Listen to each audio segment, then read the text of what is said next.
Bien-aimés des dieux, bonjour Shalom. Tout le plaisir est pour moi de vous retrouver dans cette troisième vidéo consacrée à la suite de la première leçon intitulée « Les 4 lois spirituelles ». Mais avant toute chose, ensemble, élevons nos voix vers l'Omniscient pour demander son Esprit Saint. Car sans l'Esprit Saint, nous n'allons rien comprendre. Prions le Seigneur. Au nom du Père et du Fils et du Saint-Esprit. Amen. Saint-Esprit des dieux, toi la troisième personne de la Trinité, le feu qui ne cesse de jaillir entre le Père et le Fils, nous t'invoquons en ce moment. Révèle-nous Jésus-Christ, le grand rabbin, notre sauveur. Ouvrez nos yeux et nos cœurs à sa parole. Respire en nous, ô Saint-Esprit des dieux, afin que nous pensions ce qui est saint. Agis en nous, ô Saint-Esprit des dieux, afin que nous fassions ce qui est saint. Attire-nous vers toi, ô Saint-Esprit des dieux, afin que nous aimions ce qui est saint. Affermis-nous, ô Saint-Esprit des dieux, afin que nous gardions ce qui est saint. Conduis-nous sur le chemin de notre Père. Fais-nous seulement connaître sa volonté. Au nom de Jésus, nous avons ainsi prié et nous disons Amen. Au nom du Père, du Fils et du Saint-Esprit. Amen. Bien-aimés des dieux, qu'il me soit permis de commencer par lancer un coucou fraternel à tous les nouveaux abonnés à la présente chaîne, tout en demandant humblement au Seigneur de bien vouloir les compter parmi ses saints. Comme je l'ai dit tantôt, la vidéo précédente était consacrée au coup d'envoi de la première leçon intitulée « Les 4 lois spirituelles ». En guise de rappel, il vous souviendra que l'orateur avait introduit sa leçon par une petite notion de géopolitique, au cours de laquelle il avait dit que la planète Terre est composée de 5 continents et que chaque continent est divisé en pays. Et chaque pays est doté de lois fondamentales qu'on appelle communément constitution. Et ces constitutions sont établies par les hommes pour assurer l'ordre et la paix. De la même manière, dans le domaine spirituel, Dieu a établi des lois qui amènent les humains à connaître la paix avec lui. Et ces lois qui ne sont que 4 sont appelées les 4 lois spirituelles. Parlant de la première loi spirituelle qu'on avait vue la fois passée, qui dit ceci: Dieu est amour et vous offre un plan merveilleux pour votre vie, pour ma vie, pour la vie de tout un chacun de nous. L'orateur avait évoqué 2 grandes vérités qui constituent l'ossature même de cette première loi spirituelle. La première vérité, l'amour de Dieu. Et la deuxième vérité, le plan merveilleux de Dieu. Et pour bien expliquer cela, il a parlé de la révolte de Lucifer, c'est chérubin protecteur, et de la chute de l'homme. Ok. Laissons de côté cela et abordons maintenant la matière du jour consacrée à la deuxième loi spirituelle. Qui nous dit la deuxième loi spirituelle. Il nous dit ceci que l'homme est pécheur et séparé de Dieu.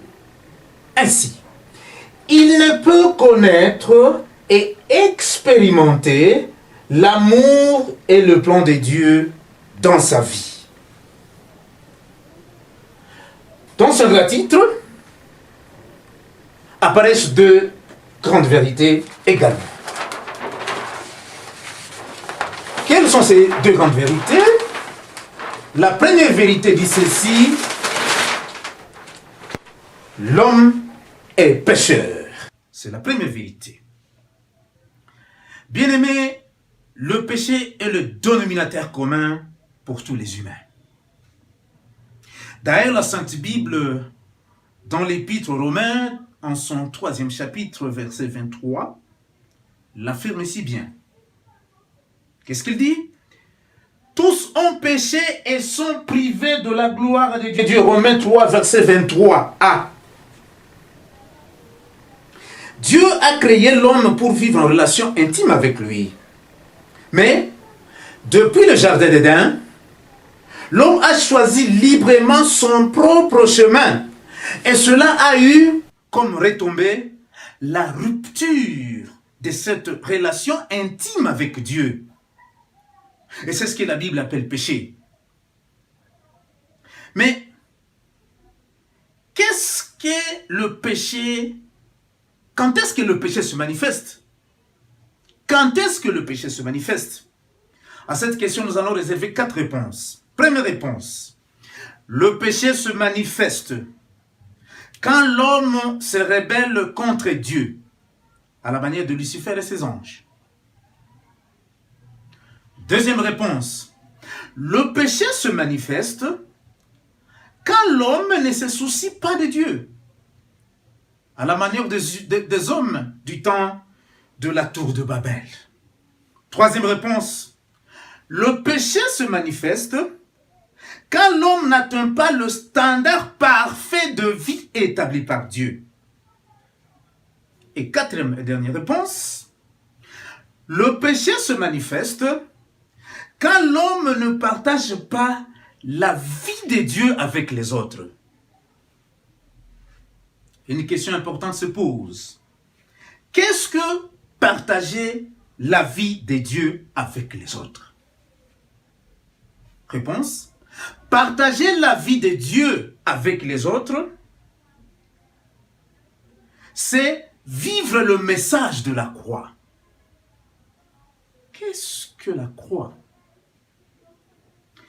Comme nous le savons tous, la croix est un instrument de supplice réservé aux esclaves et aux criminels, utilisé dans la Rome antique. C'est un ensemble de 2 branches. C'est un ensemble de deux branches. Une branche verticale et une branche horizontale. C'est ça la croix. Les 2 branches croisées, ça forme une croix. Eh bien, chacune de ces 2 branches a un message particulier. Je vous demande de me suivre très bien.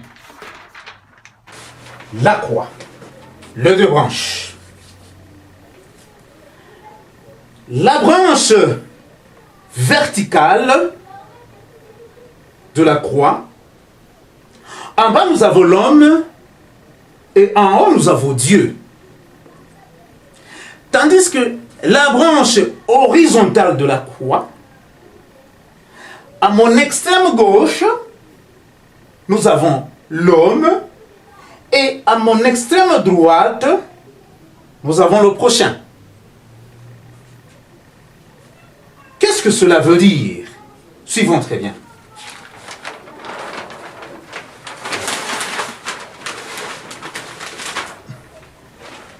La croix, le croisement de 2 branches, la verticale et l'horizontale.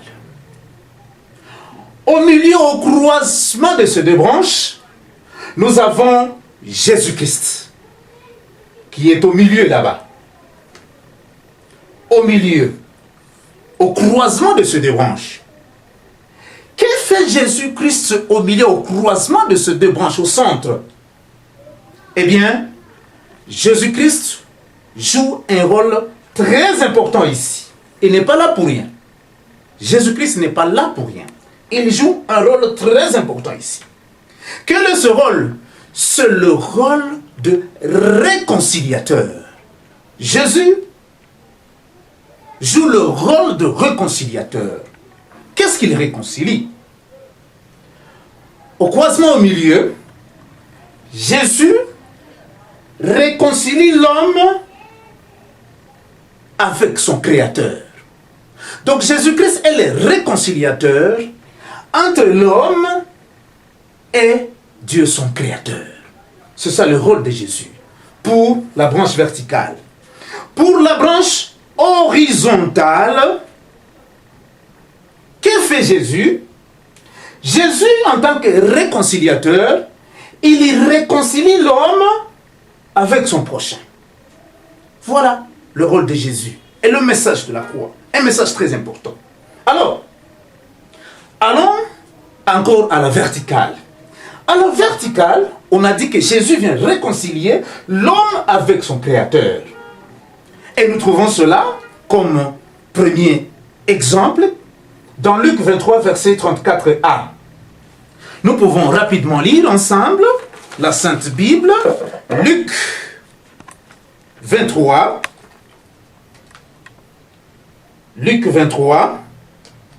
verset 34a. Nous lisons au nom de Jésus. Père, pardonne-leur, ils ne savent ce qu'ils font. Jésus-Christ demande pardon en faveur des humains. Dans quel but? Dans le but de nous réconcilier avec son Père. Dans le but de nous réconcilier avec son Père. Il demande un pardon commun pour tous les humains dans le but de nous réconcilier avec son Père. Pour l'horizontale maintenant, Jésus, comme je l'ai dit, vient réconcilier l'homme avec son prochain. Et, bien aimés, nous trouvons cela, un bel exemple dans la Bible, dans Jean 18, 1 à 12.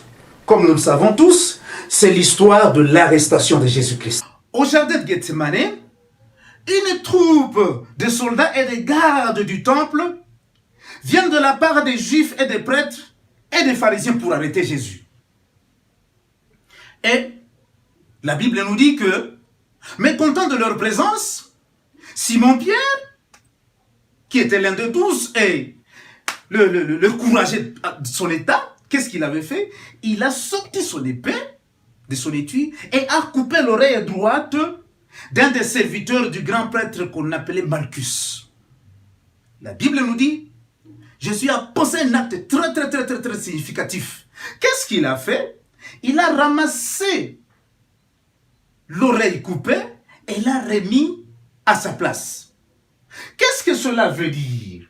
Cet acte de Jésus a une signification très importante.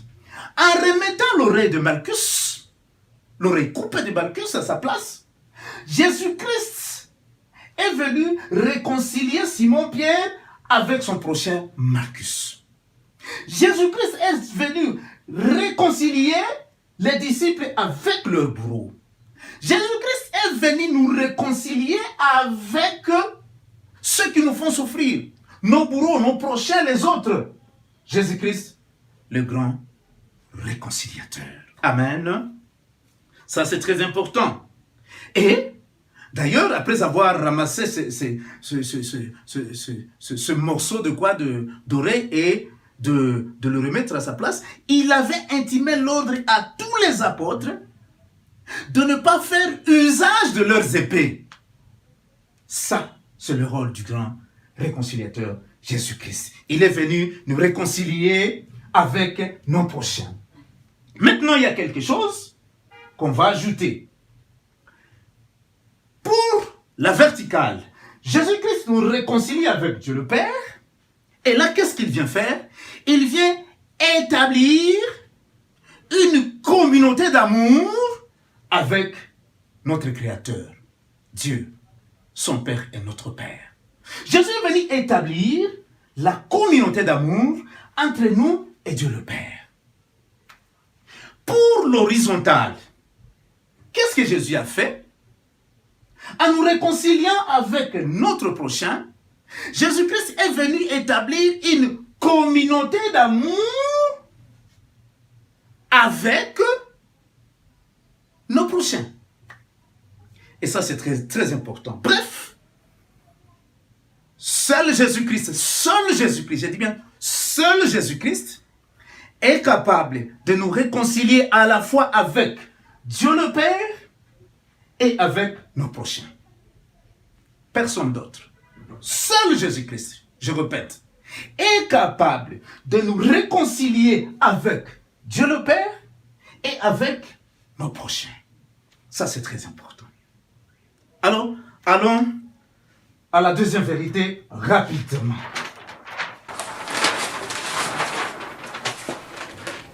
Que dit la deuxième grande vérité? Elle dit ceci: l'homme est séparé de Dieu. Regardons le dessin, ça va nous aider à bien comprendre la leçon. L'homme est séparé de Dieu. Ici, nous voyons deux portions de terre séparées.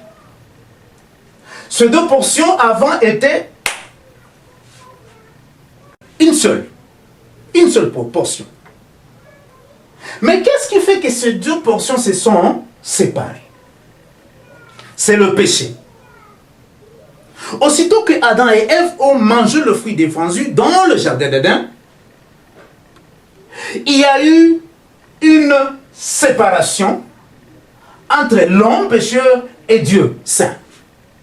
Donc le péché est venu creuser un grand fossé de séparation entre l'homme pécheur et Dieu.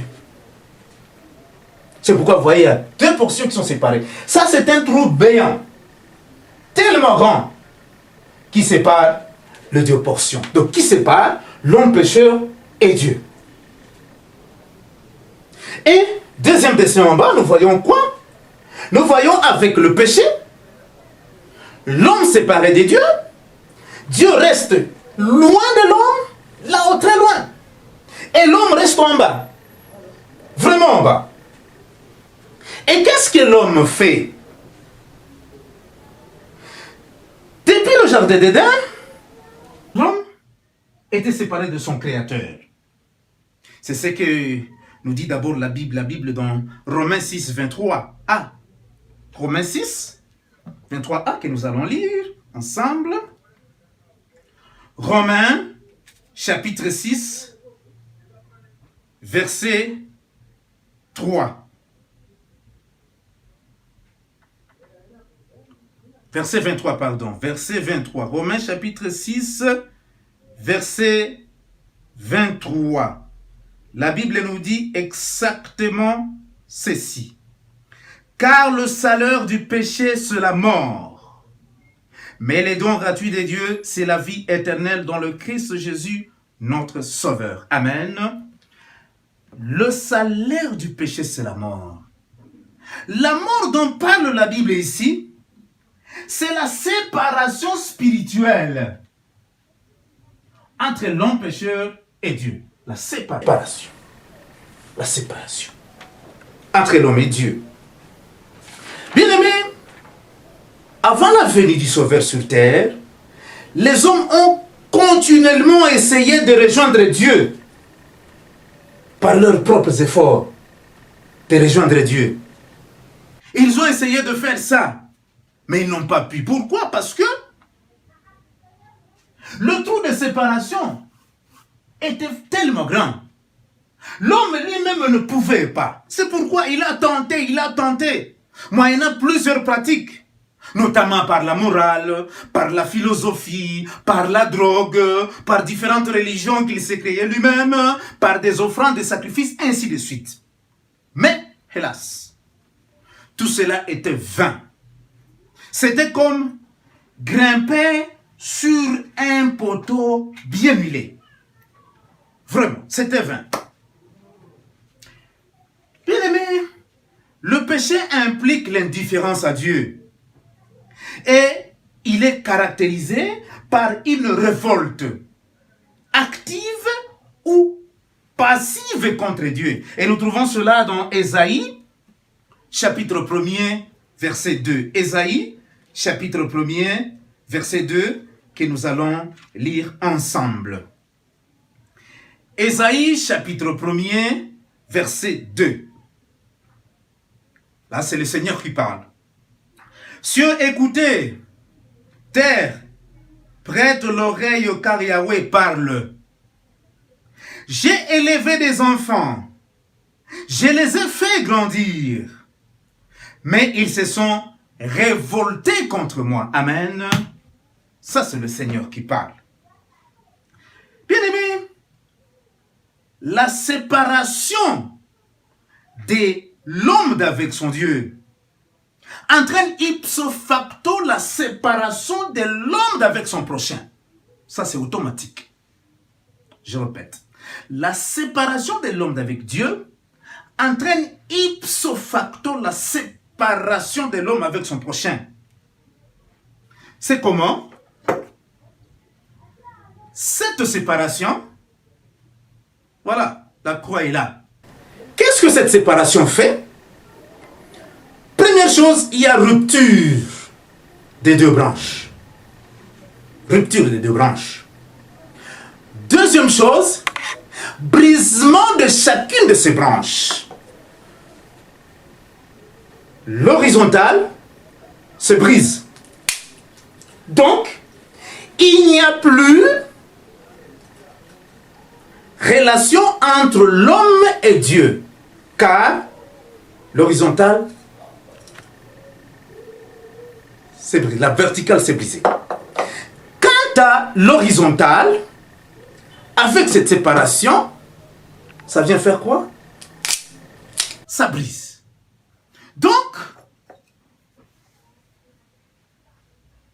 de manière libre, voilà maintenant les résultats. Les résultats de cette rupture, suivis de quoi? Des brisements.